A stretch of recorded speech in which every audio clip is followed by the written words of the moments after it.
Alright, so we're gonna start off with the wiggers diagram. Just like I said before, it's complicated on this diagram, right? So we're gonna start off with a more simpler one to see, just to orient yourself, and then you can come back to this and fill in the gaps, right?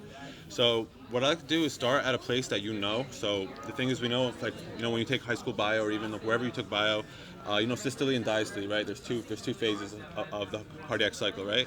So we're gonna start at the first part of systole, and that's right here. Okay, so that's when the left ventricle is trying to contract, right?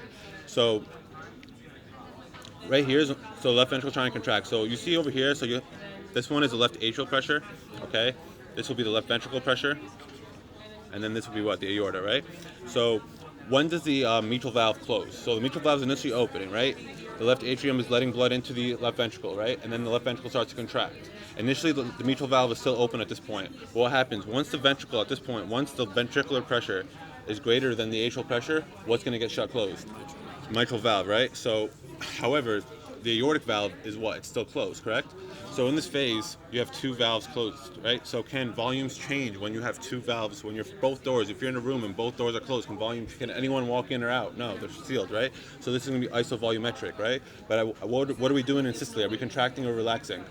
Contracting, right? So it's going to be isovolumetric contraction. All right, so that's your phase right there. Until you get to the point right here. So now it's really tight. In a normal heart, it's really tight where they're sticking together. But until you get to the point where the left ventricle, its pressure is greater than the aortic pressure, now the aortic valve is going to burst open. It's going to burst open, right? And what's going to happen? You're going to have blood being ejected from the ventricle, right, into the aorta, into the aorta. It's going to keep going. See the left ventricle, they're riding on top of each other, but the left ventricle is on top until you get to this point, right? What happens at this point? The left ventricular pressure is less than the aortic pressure. So what's going to close? Aortic valve, right? Aortic valve is going to close, right? We had already closed that mitral valve before, right? So is the mitral valve at this point closed or open? Closed, right? Still closed. Nothing changed for it to open. In order for it to open, the left atrial pressure has to be greater than the left ventricular pressure, right?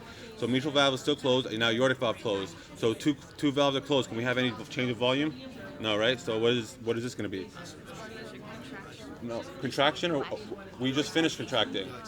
Relaxation, exactly. So at this point, we're up here. We just ended systole. So systole was from here to here. Okay.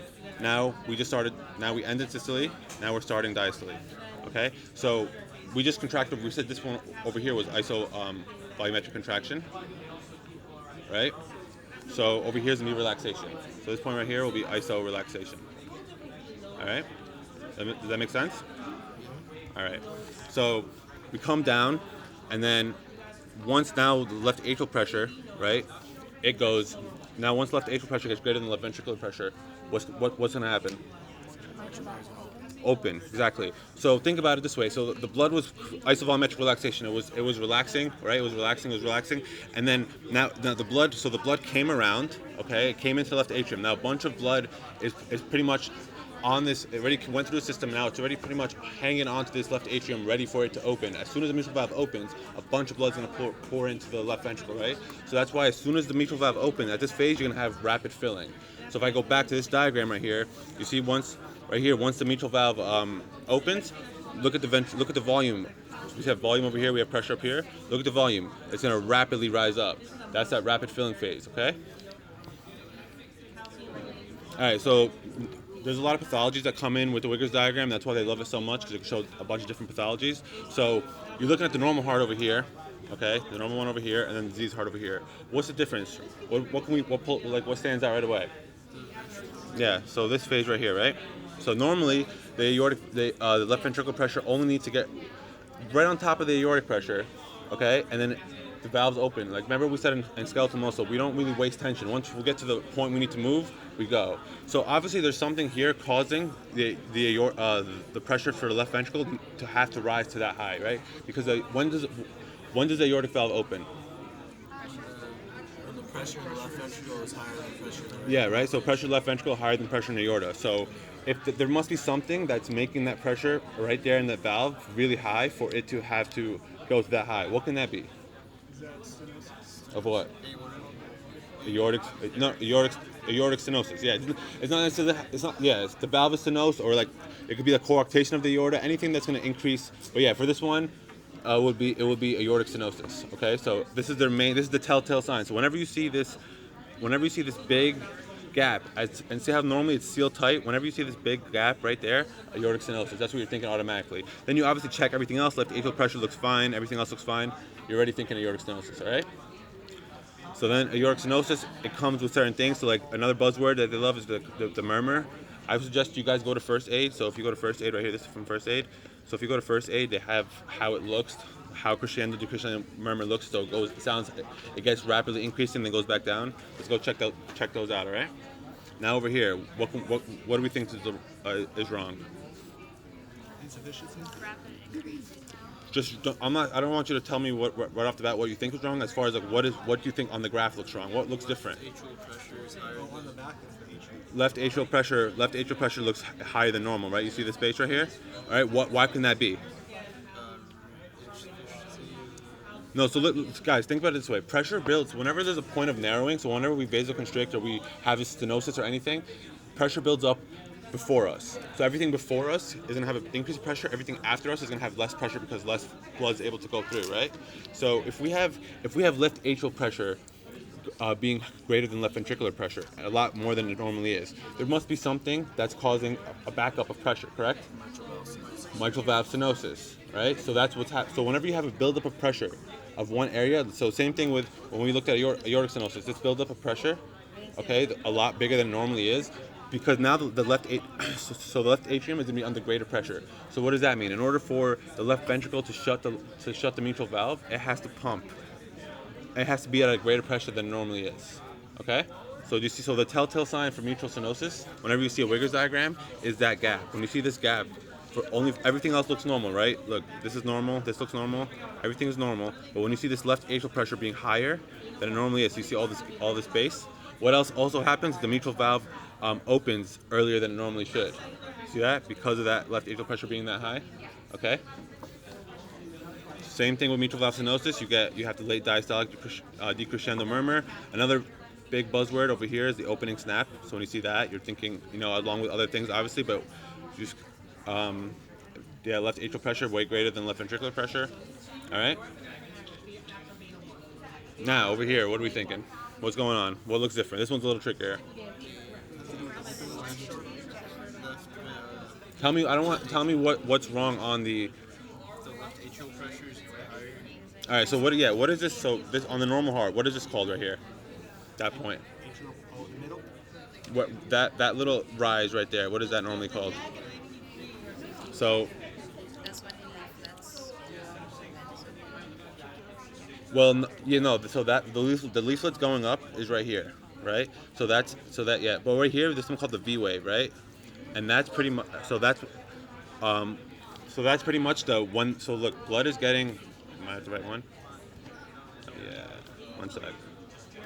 All right, so blood is getting ejected over here, right? We said over here, blood is getting ejected, right? It's going through the systemics and it's coming back to the left atrium, right? So after blood's getting ejected, the left atrium is slowly filling up with blood, right? But the mitral valve is still closed. So when you have more blood coming into an area, volume acting on the walls causes pressure. So there's normally a rise of pressure right here, right? That's in a normal heart, right? Now, knowing that, what looks a lot different now? Doesn't this slope look a lot bigger, right? So why would this slope be a lot bigger? And remember we said in this phase right here, from this to this, we're in systole. During systole, why would the aortic pressure be that high? What did you say? Regurgitation. See that? So when the left ventricle is pumping, the mitral valve is supposed to be shut, so there's no backflow, right? However, since it's mitral valve regurgitation, what's going to happen is instead of blood going only through the aorta, some of the blood is going back. If the left ventricle is pushing out, right? And normally the mitral valve is closed, so everything goes to the aorta. But now since that mitral valve is messed up, some of it is backflowing into the left atrium. So what's that going to cause? More blood in the left atrium when there normally isn't, higher pressure when there normally isn't. So you're going to see a huge increase in slope in this V wave. That make sense? All right. So mitral valve regurgitation, same thing. Go look over these yourself. They're just simple. Look at the murmur. Be a tall V wave. So whenever you see that, whenever you see that sign, you're automatically thinking mitral valve regurgitation. You guys have to know these for the exam. It's fair, 100% they're going to be there. I don't know which one, but they're all. Once you understand them, you're not going to forget them. All right.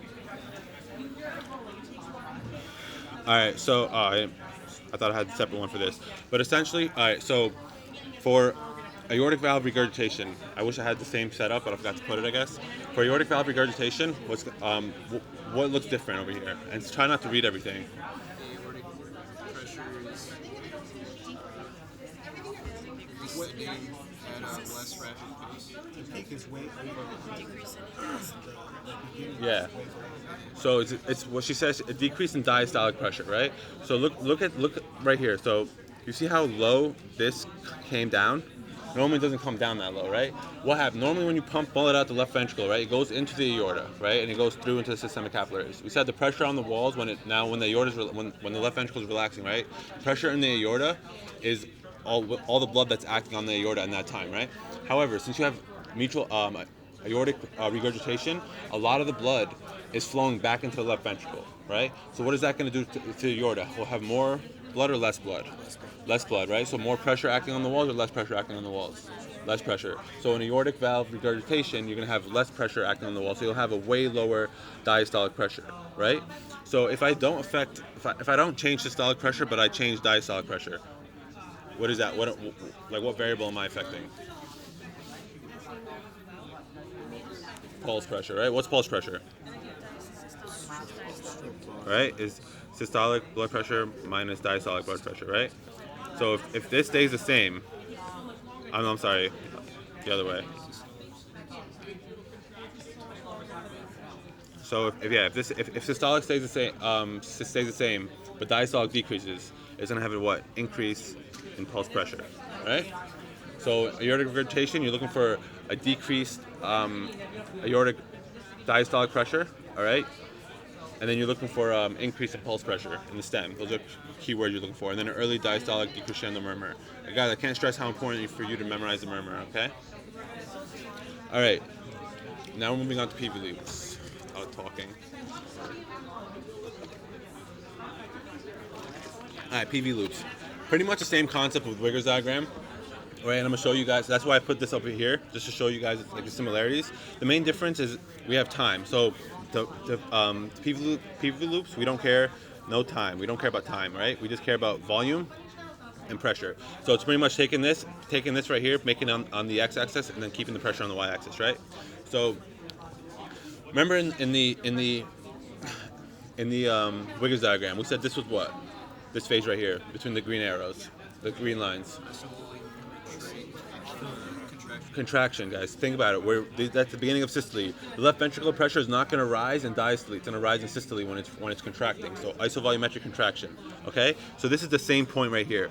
If volume is on the x-axis, right, and we have a vertical straight line, that means what? Volume is changing or not changing? It's not changing, right? It's simple like mathematics, right? If we have an x-axis and we're going up vertical line, we have no change in the x-axis, right? So there's no change, right? So whenever you see a straight line on this graph, on this pressure volume loop, you're automatically thinking isovolumetric something, okay? So this right here is going to correlate to isovolumetric contraction, okay? And if you forget why, just think about it this way: when you're about to contract, you should have more volume. When you're about to contract, you should have more volume than when you're relaxing. When you're relaxing, you're waiting for the blood to fill back up. When you're contracting, you're already at your max blood and you're ready to push out. So you should always remember that contraction is going to be over here. So isovolumetric contraction will be over here, and then isovolumetric relaxation will be over here. Okay? So a few other things is that, so if you go right here, you'll have, right before systole, you're going to have what? Diastole, right?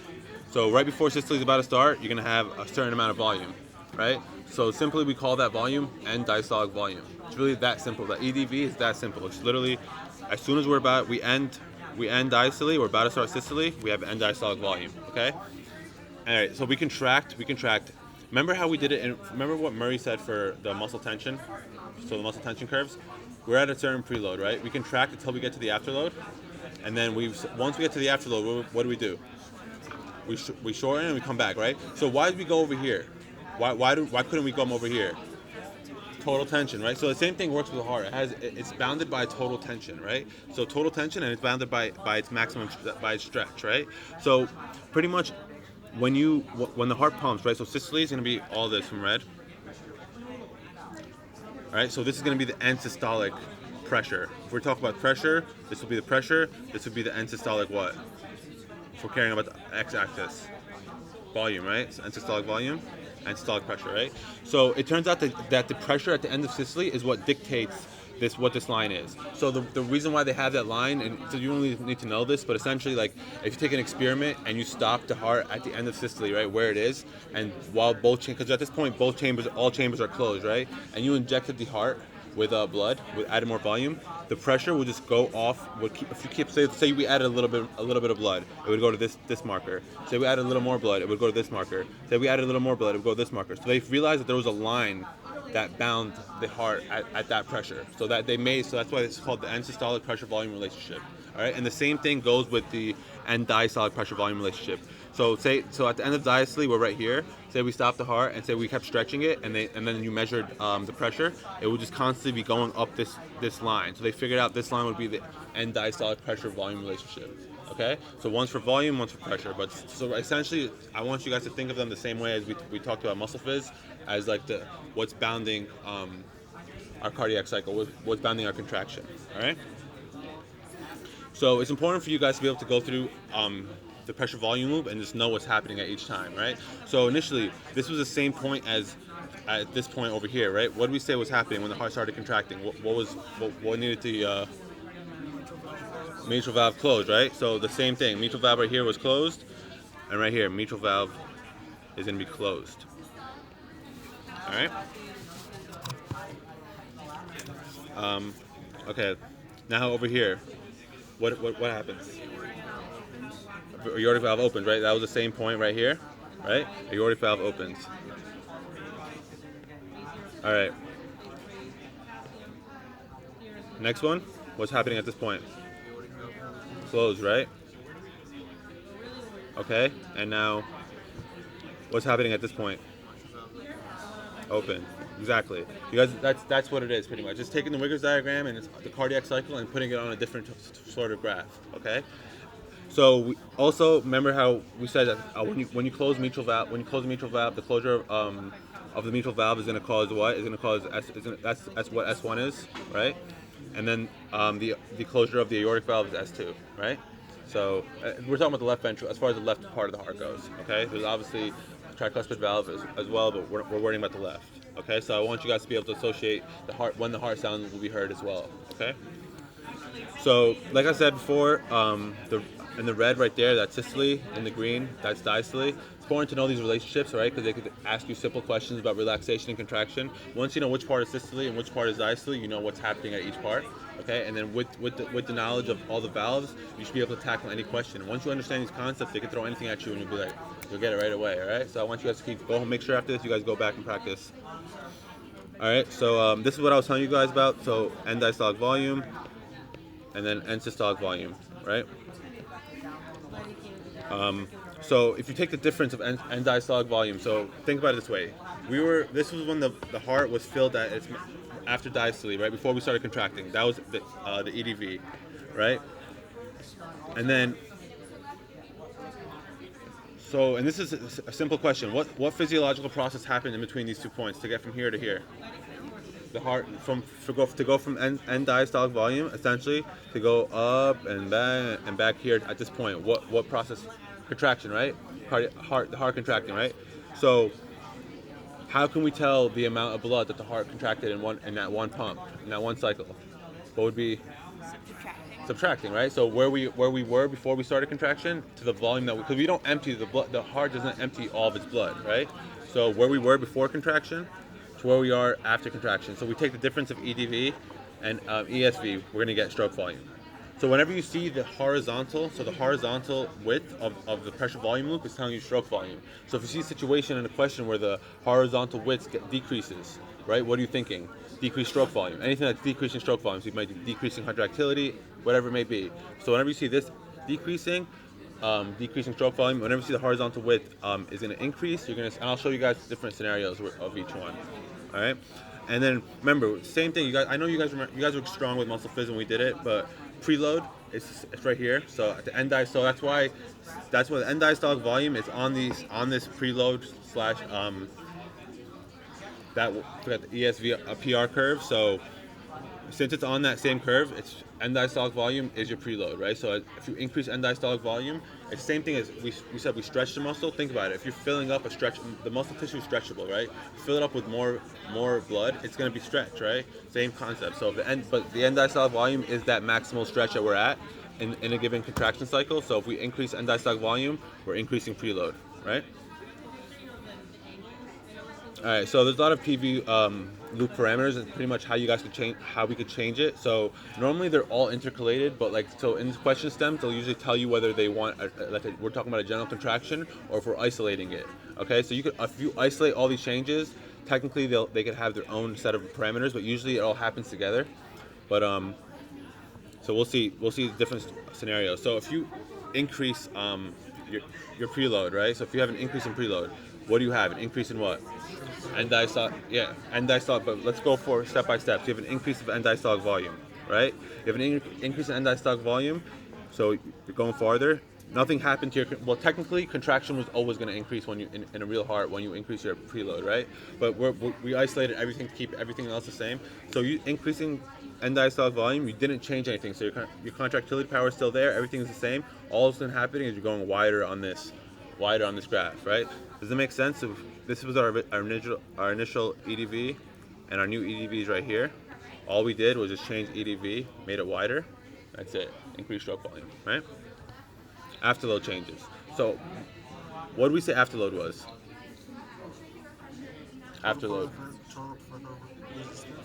Yeah. So that is correct. But give me specifically what I'm talking about when I say the afterload for the left ventricle. It is total peripheral resistance because that he is correct about that because that does affect your afterload. So if I pinch the arterioles, it's going to build up pressure backwards, and it's still going to make the aortic pressure be greater. But specifically, when I talk about left ventricular contraction, the afterload essentially is that weight, is that pressure I need to open that aortic valve, right? Okay. So this is the open aortic valve. So if I increase the afterload, what am I doing? What can I be doing that we said in the Wiggers diagram? Think about it. What is it? Aortic stenosis, right? So this would be an example. I'm gonna give you guys examples, but this would be like aortic stenosis. What Zaina said, increase TPR. If you constrict the vessels up from the aorta, right, to the arterioles, which is the main point of constriction. If we constrict those, we're gonna have pressure building up backwards. It's gonna build up through it into the aorta. The left ventricle is gonna have to contract at a greater pace, right?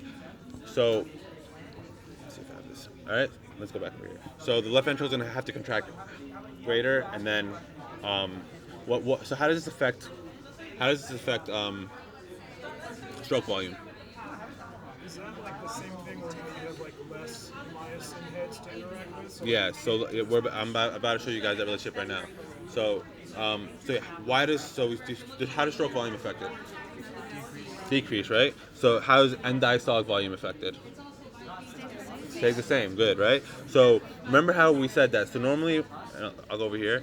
So normally we have that relationship, right? And this was our afterload, right? So normally we go up and we relax, right? And we come back. All right. So now if I moved it over here, what's gonna happen? I'm gonna have less room for contraction, correct? So this is the same exact thing, guys. So same exact thing. I'm gonna go up here. I have less room to contract. Once I get to that line, that's it. I have to go back down, right? So what's going to happen? Am I going to have more or less stroke volume? Less stroke volume. Does that make sense? Why? Same concept, right? So what's going to happen to my end systolic volume? Increase. That's an important thing to understand. All right, because end diastolic volume is kind of like that's where your starting point. But you always have to remember, if you're going to decrease stroke volume, you're going to have more blood left in the heart after contraction. You're going to have a greater end systolic volume. All right. So contractility. So contractility is pretty much it's the one that correlates with this end systolic pressure volume relationship the most. So if we have an increase or decrease in contractility, you're going to pretty much take that total force that we talked about, and if you increase it, you're going to have a greater total force that you could accomplish, and if you decrease it, you're going to have a less total force that you can accomplish, right? So here we have a decreased total force. So the normal is the blue, and the disease is the red, right? So look so now our new total force, look how low it is. So at one point we were over here, but now instead of being able to go over here, we can only go until right here, right? So you see how a decrease in contractility, this is how it's going to look at on pressure volume loop. And this, again, just to remind you guys, this is if we artificially affect only one variable. What does EF stand for? Ejection fraction. Oh, thank you. So, and this is an example of systolic heart failure, right? So if we have systolic heart failure, we have trouble contracting, and I'll get into all that later. But so what is the ejection fraction? What is it? Does anyone know? No, I don't want to know. I want to know. Yeah, it's given to you guys essentially. So the stroke volume is the end diastolic volume. You're gonna have to definitely have a calculation problem for it. End diastolic volume minus end systolic volume is stroke volume, right? Now what's the total volume that we had initially? End diastolic volume, right? So stroke volume over end diastolic volume is your ejection fraction. Your ejection fraction is important because it clinically tells you how the heart is pretty much is the marker for how the heart is working as far as contractility. So if you have a decreased ejection fraction, you're looking at if it's really low, you're looking at systolic heart failure, okay, or anything that could be lowering contractility. All right. So same concept. If you have an increase, all right, if the red is the new, if you have an increase of contractility, right, that's how it's going to be affected. What are examples of stuff that can increase contractility? Beta 1 agonist. Beta 1 agonist, right? If I give a beta 1 agonist increased contractility, this is how my new PV loop would go. So they can give you an example of they've given you this, and they say what could have possibly caused the changes seen in this PV loop, right? And they'll tell you the blue is normal and the red is the new one, beta 1 agonist. All right? And they really want it to go hard, they'll ask you for the drug, okay? Because you guys learned all those drugs, right? Is that related to the thing where you were saying like you increase the calcium? And then it increases how Well, yeah, well, that's more or less for the increasing of preload when I'm stretching it out. The way this works, so pretty much, you guys know how you have. All right, so let's do it real quick. All right, so you have these calcium channels. I'm sorry for the handwriting, guys. Not an artist. And then you have, all right, you have this sarcoplasmic reticulum, right? So the action potential comes through, right? It gets these L-type calcium channels, right? Calcium comes in, and it goes to the ryanodine receptor, triggers it, and then calcium gets released, right? So when you have sympathetic activation, you end up activating CAMP, and what does it activate? PKA, right?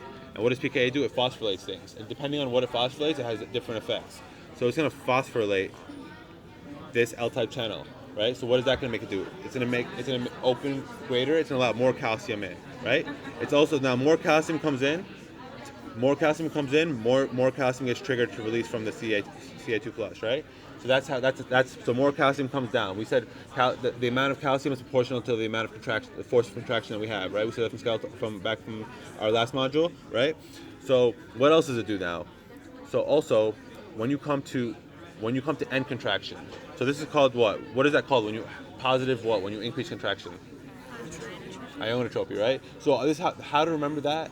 It would make sense. It would be a lot easier if it was chronotropy being contraction, because C, but it's not. It's the opposite. That's how I remember it, and it worked out for me. So if you have your own way to, I kind of wished it. I'm like, damn, if only it was chronotropy, I could do CC, but it's not. So I can't CI. You know, so like that's how I did it. But there's also something called circa, right? Circa is what? What is it trying to do?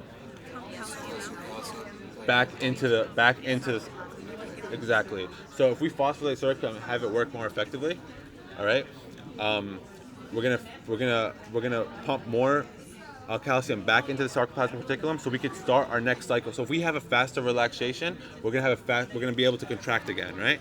So how does the activation of circa work? is it based on like the sodium? Have you guys heard of something called phospholambin? I'm getting no's and I'm getting yeses. You guys, he talked about it, right? Am I crazy? All right. He talked to phospholambin, right? So here's your SR. So phospholambin's this little guy, right? He's normally in an inactive state, right? This little arm right here. He's normally in an inactive state, right? And you have circa right here. So when he's in his inactive state, right? He's on circa, he's blocking it, right?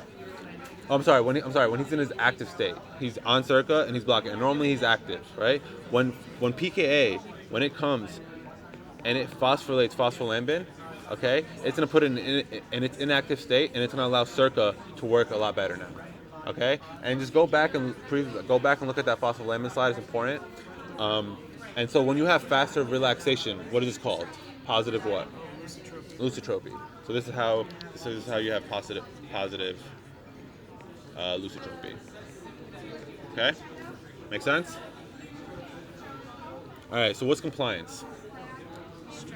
Ability to stretch. Yeah. So pretty much, yeah. So it's your ability to stretch and take in the blood, right? So if you have a decreased compliance, this is how it's going to look, right? So if you have a decreased compliance, your wall, so like your end diastolic pressure volume relationship is going to increase and go to the left. So it'll go from here and went to here, right?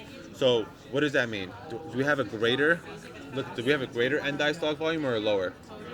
Lower end diastolic volume, right?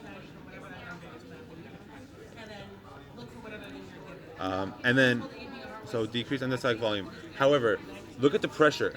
The pressure initially we're at a greater. Normally we said greater volume would give you greater pressure, right? At a higher volume, we were at a lower pressure, and now at this new lower volume, we're at a higher pressure. Do you see how we're at a higher pressure? So this is how pretty much what happens in this situation is when you have thickening of your walls. So your walls get thick, right? They're not as compliant. They're just like they start to be fibrous, whatever it could be. It ends up so it can't take in blood. It can't take in blood as well. So it has less volume of blood being taken in, and since it's not being compatible. It's someone that's just not complying with blood coming in. So what happens is it ends up forcing a lot greater pressure. Okay, so normally the blood comes in and the walls accommodate it, but since it's acting very rigid, there ends up being greater pressure inside the ventricle. So a decrease in compliance is going to cause to be lower end diastolic volume simultaneously with a higher end diastolic pressure. What type of heart failure would you associate this with? Diastolic heart failure. And think about why. Why would it be diastolic heart failure, not systolic heart failure? It's happening during filling. Exactly. You guys see that association? It's happening during filling. Okay, when you're filling, diastole is resting, your heart's refilling back up. Compliance is not really going to affect as much in contraction, all right? Where it's going to affect in relaxation, okay? Relaxation, diastole. Since we're having something completely going wrong here where our walls are being thickened, diastolic heart failure, okay? All right, so commonly tested PV loops, you'll have aortic stenosis, mitral regurgitation, aortic regurgitation and mitral stenosis. So we'll go through those. So we already did aortic stenosis, so we don't have to do it again. But yeah, you saw that increase in afterload. You see the changes, right? So whenever you see this high increase in afterload, okay, and then a lower stroke volume, you're thinking aortic stenosis, okay? All right, mitral regurgitation. All right, what telltale sign automatically tells you that there's a regurgitation going on?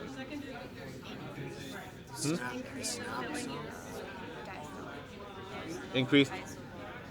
Yeah. So there's no when you have no isovolumetric, if it's contraction, it's mitral. If it's relaxation, it's aortic. So stick with me on this one. It's really important because this one gets people a lot. But look, there's no more straight line. It's gone. That straight line that we normally had, the aortic valve is closed, mitral valve is closed. We should have a straight line. We don't. Something is going wrong, right? Since it's at this point, right? Since we're at the point that we're contracting, and at the same time, you see that okay, so all right, yeah. So since we're at the point of contracting, you know automatically that this is mitral valve regurgitation. Okay, does that make sense? Aortic valve regurgitation. What's going on? There's no more isovolumetric relaxation, right? So how should that affect the left ventricle while it's contracting?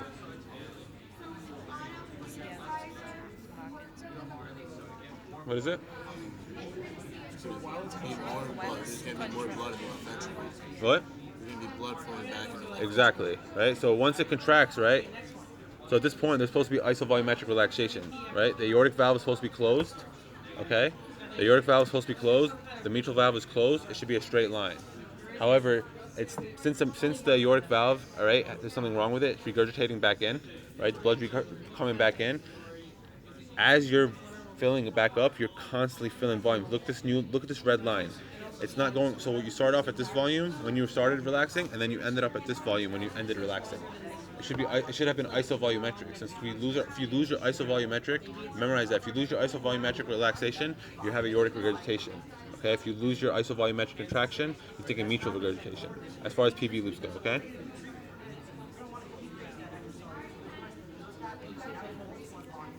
All right.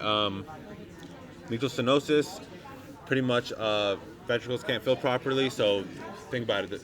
The left atrium is the mitral valve is between the left atrium and the left ventricle. If we have the mitral valve stenosed, less blood can go through the left ventricle to the left ventricle. So we're just gonna have less blood coming in, right? So you'll have a decrease end diastolic volume. And remember, if we decrease end diastolic volume, we're gonna do what to the stroke volume? Decrease, right? So decrease stroke volume. Okay, so you can see this little gap right here. All right, so Frank-Starling curve, Frank-Starling law of the heart, right? So we have this pretty much just telling you as you have an increase in preload, you're gonna have an increase in stroke volume, right? And we already talked about why that makes sense, but this is just his law, and this is what applies to like the whole venous cross plots. All right, so however, it's not a strict like you could alter Frank-Starling's law of the heart. This is the same thing as the end diastolic and systolic pressure volume relationship. You could alter it. So how would you alter a left shift? What would be a left shift? The green. How can we get from, say this is the normal, how can we get to the left right here? Increased contractility. You said it before, right? Beta 1 agonist, same thing. For anything that's an increased contractility, we'll have a shift, right, from the black to the green. All right. Anything that decreases contractility would have a shift from the black to the yellow. Okay, guys, and this is the same exact thing when I showed you on the PV loop when we have a decreased contractility, how that end systolic pressure volume relationship changed, how it decreased. This is the same concept. This is just explaining to you how the origin of it all came from the Frank-Starling law of the heart. What could be an example of this yellow curve right here? Systolic heart failure, right? So this would be systolic heart failure. Okay? All right, so if you have an increased contractility, if increase in total peripheral resistance, you're going to have this greater amount, right? This greater stroke volume. Decreased peripheral resistance, you're pretty much less pressure that the ventricle has to pump out again, so more blood will come out. Okay? Decreased contractility, anything that would either systolic heart failure would be an example of decreased contractility, right? Systolic heart failure. And what would be an example of increased peripheral resistance? Afterload, aortic stenosis, vasoconstriction, anything increasing TPR would end up having a lower amount of stroke volume for that given preload because you're making it harder. You're making the heart have to do more work to get to that point. Okay, make sense? All right, so the venous return curve. So I know these are a little tricky, guys, and if you I would recommend you go watch some videos on it. But if you don't understand it, answering the questions on it is really simple. All right, so if you want to understand, so the thing about some of physiology, guys, is that a lot of it. So there's medical physiology, and then there's like actual physiology, and that's very experimental. So a lot of this stuff is experimental. I know he draws all those pistons, and he draws all these different things to try to show you the heart, and the thing about that is like. If you can understand it, great. If you can't, it's okay. Don't worry. The medical relevant stuff isn't hard to get out of it. So that's what I'm gonna try to teach it to you guys. But if you don't understand it, I'm still gonna explain to you how you could get all the questions right on it still. All right. So you have the venous return curve, right? So normally we have the right atrial pressure on the y-axis and the venous return or cardiac output on the x-axis, right? Why can we do venous return and cardiac output interchangeably? Because the blood coming from leaving the heart is the same amount of blood coming back to the heart, right? Cardiac output is equal to venous return, right? In a normal heart, right? So we have that on the x-axis, right? So, however, normally now we're gonna, the way they actually use it now is they put right atrial pressure. All right, they put right atrial pressure on the x-axis, and then venous return and cardiac output on the y-axis, right? So the whole thing about this is that as you increase right atrial pressure, right? So people were confused as they think that it's one relationship, where it's like, oh, you increase right atrial pressure, shouldn't you increase cardiac output? But how come it's kind of, it's going down over here, right? So the whole point of this is that it's for every. So if you have increased right atrial pressure, it'll go over here, right? And then your new line will be over here. So you are still increasing your cardiac output, but it's just not. You would have to do it on a different line. So it's not necessarily that you're increasing cardiac output. Why are you're increasing cardiac output? Why are you decreasing right atrial pressure? But to answer that though, why would it increase the cardiac output in this on one line? I know it's a little confusing, guys, but on one line, why would an increase of cardiac output decrease right atrial pressure?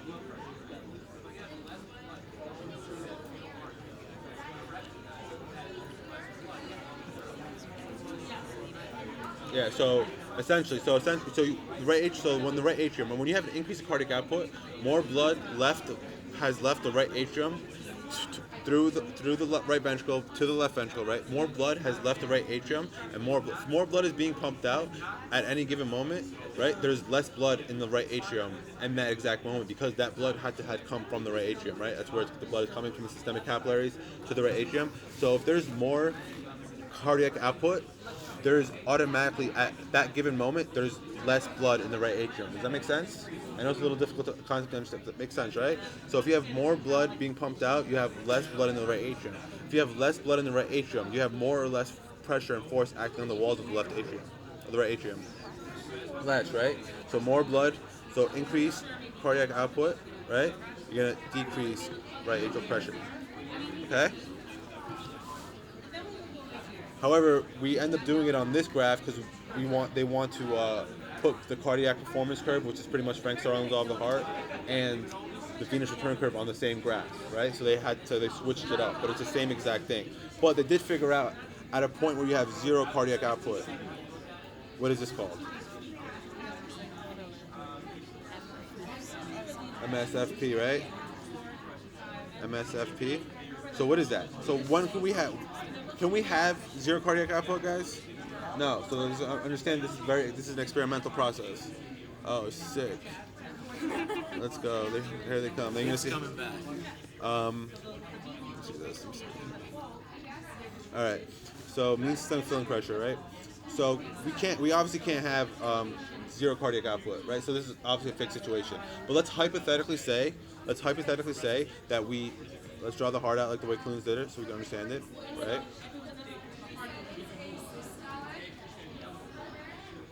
Alright, so let's say blood runs, this is your systemics, right, and this is your venous, right? So let's say blood's running through, alright, and then all of a sudden we stopped. Oh, Zaina, you're really... So let's say the blood stops, right? The pressure of the blood acting on the walls, right? The pressure of the blood acting on the walls, that is your mean systemic filling pressure. When we stop the heart, when we stop everything, and the pressure acting on that wall in that given moment, that's your mean systemic filling pressure, okay? So think of ways that we could increase mean systemic filling pressure. Filling more blood. If I literally just stop the heart, and if I take a bunch of blood and I add it in here, and then I remeasure the pressure again on the walls. More blood in the whole system. More blood acting on the walls. Greater mean systemic filling pressure, right? So anything that would, let's see, I have it right here. So anything that would cause an increase in the amount of blood. What's another way that we could increase blood?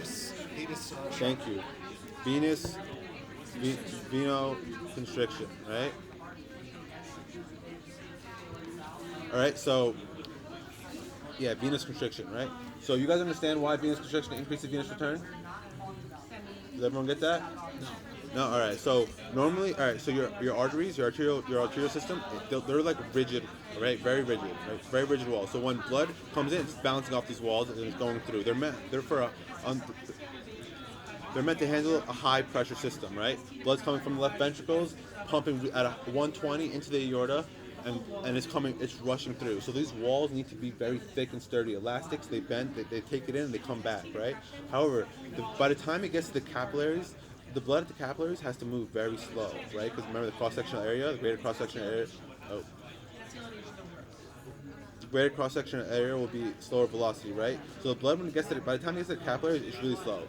So the veins, their walls aren't very elastic. Their walls are pretty much just like flimsy. Imagine a bunch of flimsy walls, right? So normally the venous system is like this, right?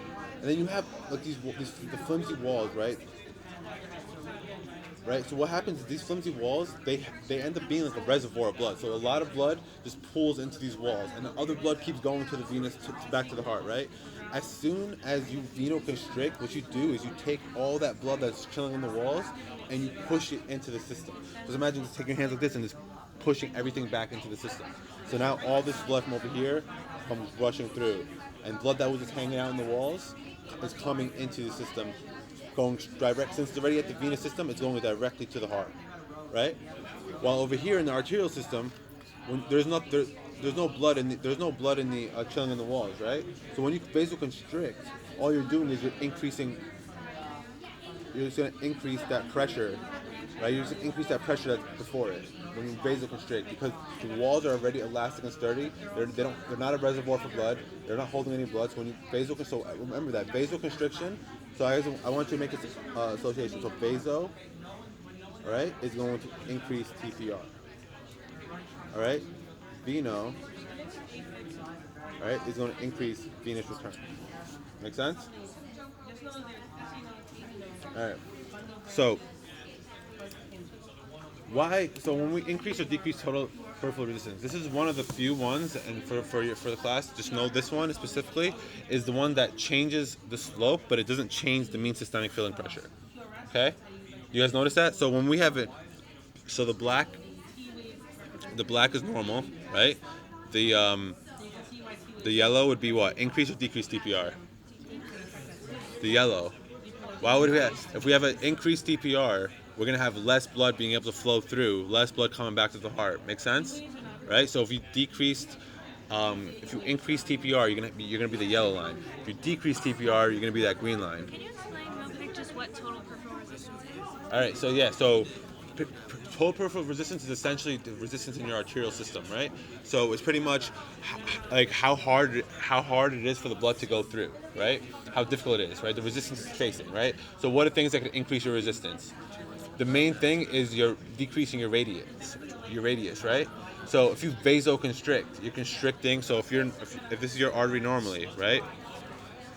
And then now I call something that it's gonna cause your arteries to be like this, right? Look up there. So normally I'm going like this, right? Blood's coming through, and then now it's like it has to go through this little tight hole, right? Less blood's gonna be able to come through, correct? Okay, and then for me to go through, for me to bust through this little space, I would have to have be under a higher pressure, all right?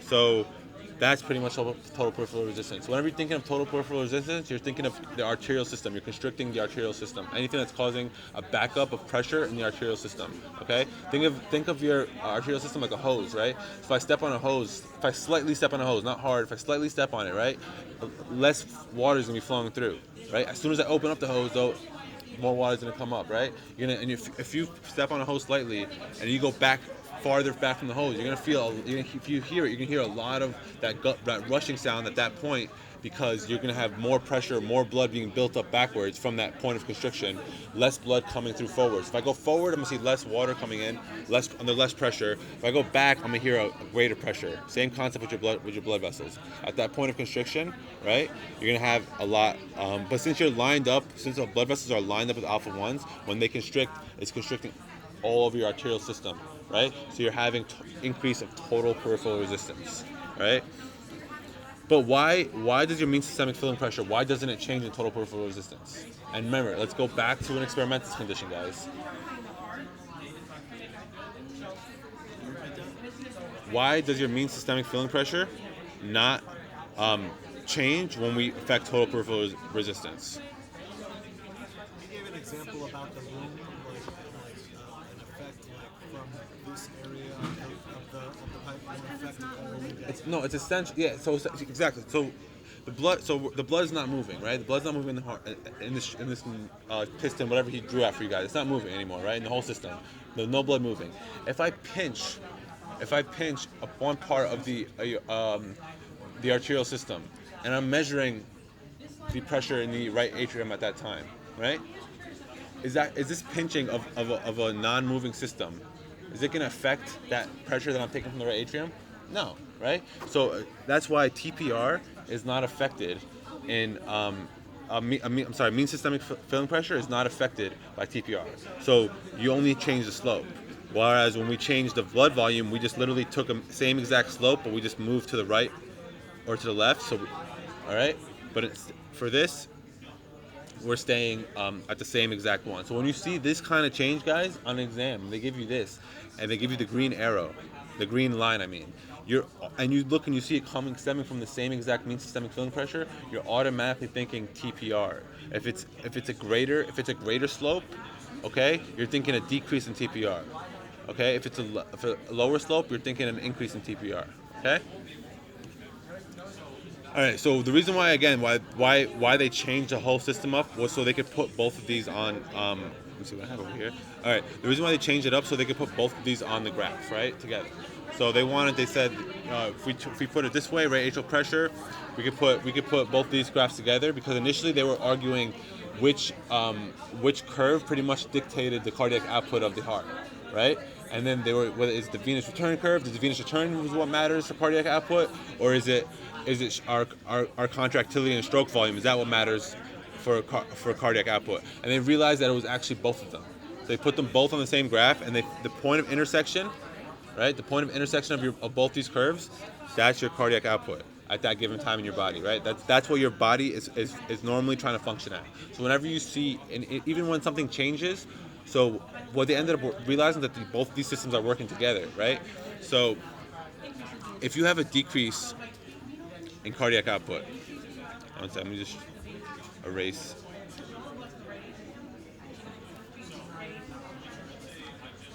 All right, so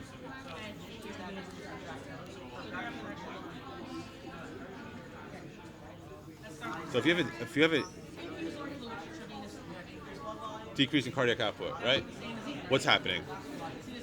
You can have an increase or decrease in contractility at this point, right? So you have a decrease in contractility, right? So you're gonna have decrease in stroke volume, right? What's gonna want to get affected? What's gonna pretty much, like, what part of your nervous system is gonna get stimulated at this moment?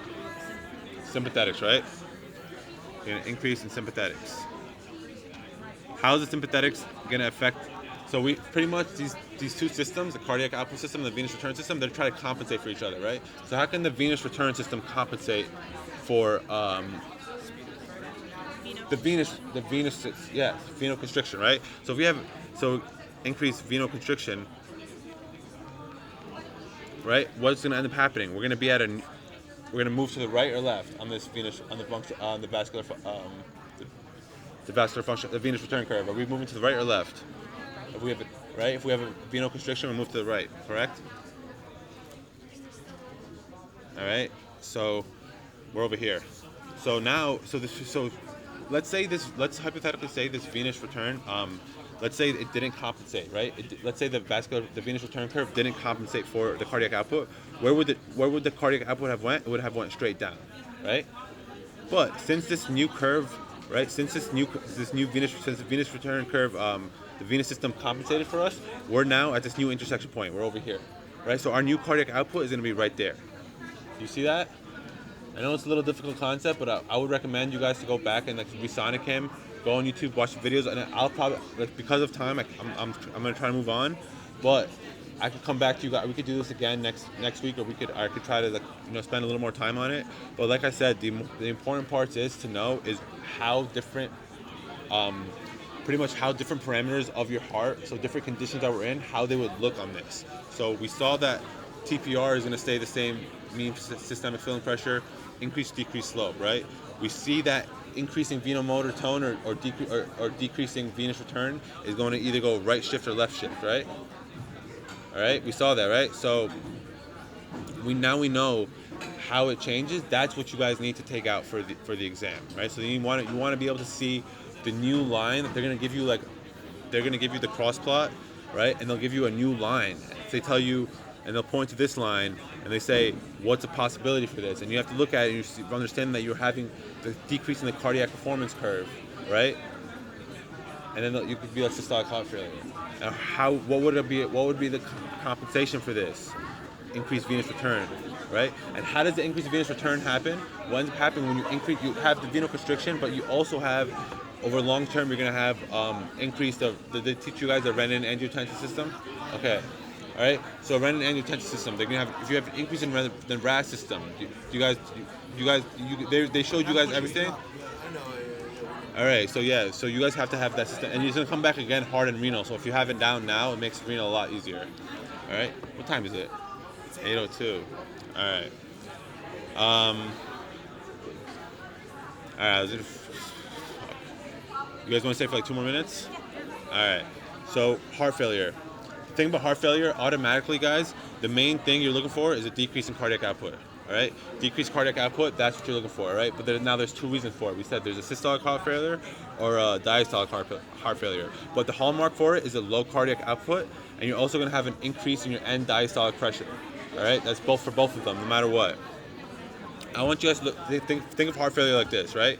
So your heart's a pump, right? And then you have the tank. The tank is coming in from your lungs and your systemic circulation. This is talking about the left ventricle, right? The left heart.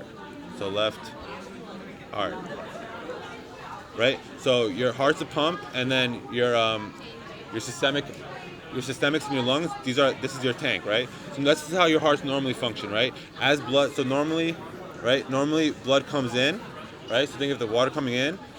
The water comes in through the pump, and the pump pumps it out. So even though water's coming in, it's pretty much always staying at this level because what's coming in is getting pumped out. So it's never really increasing, right?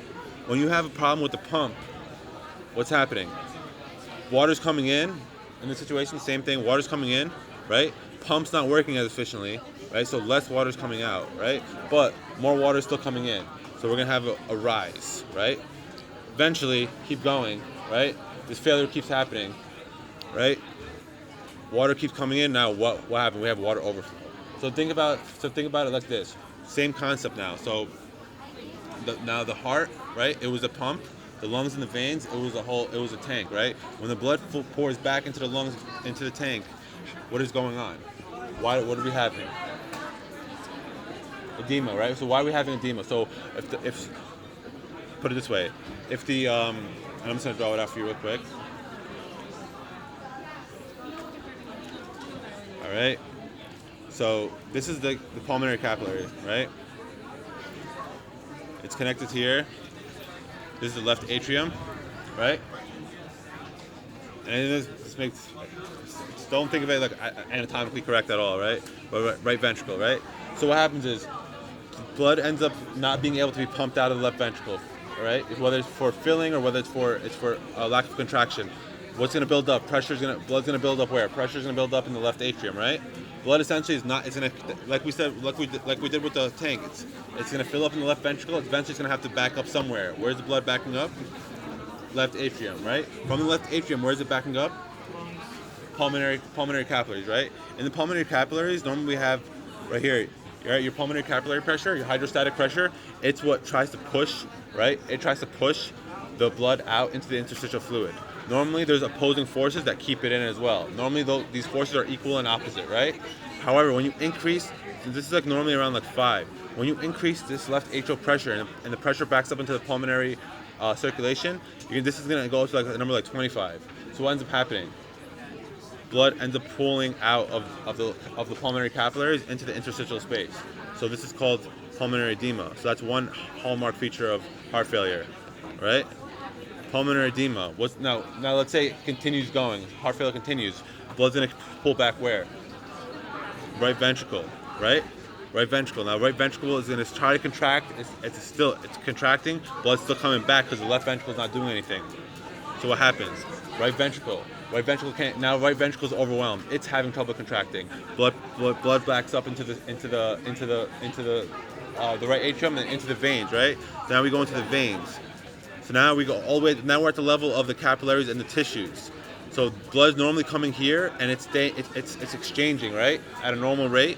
Now, since the blood from the right heart is backing up all the way to the systemic vein capillaries, what's happening? Is this capillary hydrostatic pressure is it increasing or decreasing? Increasing. That's the pressure that's trying to push the. Does that make sense? All right. So we're increasing capillary hydrostatic pressure. Now we have pitting edema. So pitting edema will be edema in your legs or edema in your anywhere but anywhere in your tissues. All right. So now you have edema over here. You see how that works? And then it's essentially you have right heart failure as well because the right heart can't handle the load against it. So now you have left heart failure that went into right heart failure. And like heart failure, I know it's a little complicated, but like you guys just took it, so you haven't really digested it yet. But just like if you can understand all the mechanics of how the blood is moving and the pressure buildups, you should be fine. All right. All right, guys. No, you guys did this already.